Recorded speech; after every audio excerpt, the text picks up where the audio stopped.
ఒక పెద్ద సముద్రం. అందులో చాలా చేపలు ఉన్నాయి. అందులో ఒక చిన్న చేప ఉండేది. అది బలహీనంగా ఉండేది. రోజు అలల శబ్దం వింటేనే చాలా భయపడేది. నేను ఇంత చిన్నదాన్ని, ఈ సముద్రం నన్ను మింగేస్తుంది అని అనుకునేది. చుట్టూ ఉన్న పెద్ద చేపలు సులభంగా ఈదుతూ వెళ్ళిపోతుంటే అది ఒక మూలలో చిన్నగా ఈదుతూ ఉండేది. ఒకరోజు భారీ ప్రవాహం వచ్చింది. నీళ్లు గట్టిగా వేగంగా తోసుకొస్తున్నాయి. చిన్న చేప ముందు రెండు దారులు ఉన్నాయి. ఒకటి ఆగిపోయి ప్రాణాలు కోల్పోవడం, రెండవది ఎదిరీది ప్రయత్నం చేసి బ్రతికుండడం. ఆగితే ప్రవాహంలో అది కొట్టుకుపోతుందని దానికి అర్థమైంది. కళ్ళు మూసుకొని అది ముందుకు వెళ్ళింది. ఒక్కసారి కాదు, అలా ఈదుతూనే ఉంది. అలసిపోయింది కానీ ఆగలేదు. కొంతసేపటికి ప్రవాహం తగ్గింది. చిన్న చేప ఇంకా బతికే ఉంది. అంతేకాకుండా అప్పటి నుండి అది భయపడడం మానేసింది. మన జీవితంలో కూడా ఇలాంటి క్షణాలే వస్తాయి.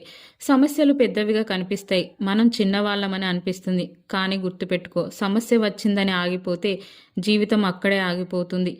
ఏది ఏమైనా ఎదురీదితేనే సమస్య తీరి ముందుకు వెళ్తారు.